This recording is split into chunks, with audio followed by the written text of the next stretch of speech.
clap going all the way to the stage for Nick Tiggis.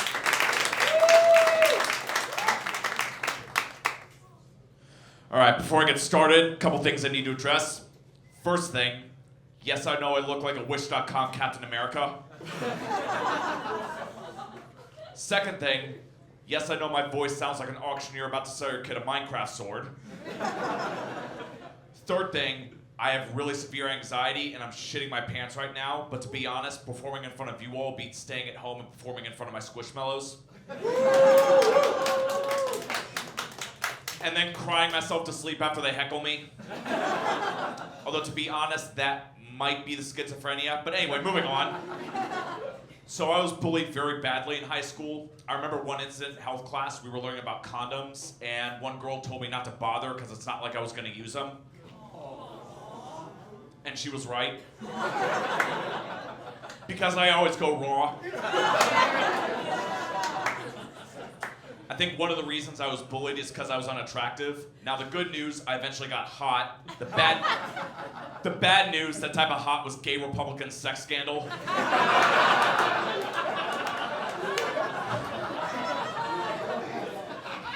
Side note, right now I am crushing ass at Trump rallies. Yeah, I'm gonna be honest, no wall built around this dick.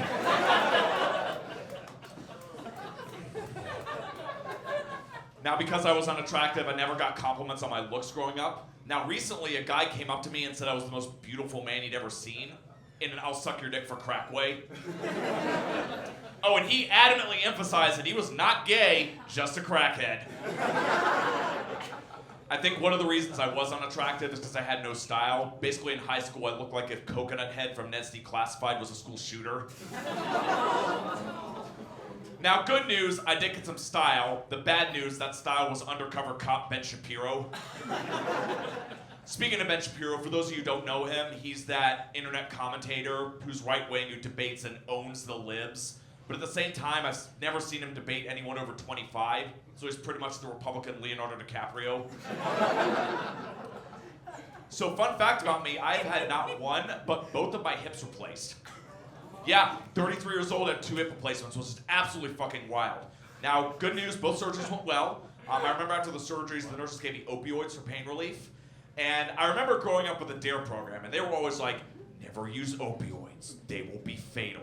Well, when I used opioids, they were always fucking awesome. Now, the thing is, now I understand why people get addicted to them, and I was always worried I'd get addicted too and then start smuggling them on airplanes.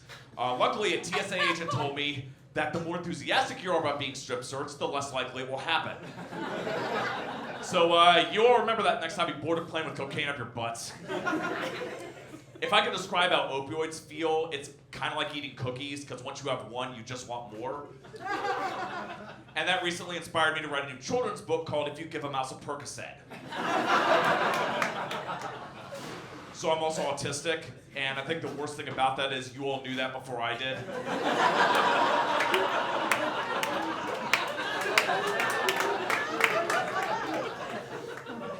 So there's a stereotype going around that autistic people really like trains, and I do. I remember growing up, I basically built an entire railroad network at my parents' house, and that was so I could reenact the plot of Atlas Shrugged. And for those of you who don't know what Atlas Shrugged is, it's basically Thomas the Tank Engine for libertarians. Now, before I go, I will say this. Dating with autism is very challenging because intimacy cues just go right over my head. Like, for example, a woman once texted me a picture of her deep-throating an ice cream cone, and I responded, "Careful, you're gonna get brain freeze." Another woman told me I had the biggest dick she'd ever seen. I was like, I think you should get out more. And then I was talking to another woman about trains, and she was like, Nick, can you not do this when you're inside me? And to be honest, that's completely fair, because the autism way is usually info-dumping about trains before running train. I'm Nick Tiggis, everybody. You guys were an awesome crowd tonight. Thank you so much for coming out.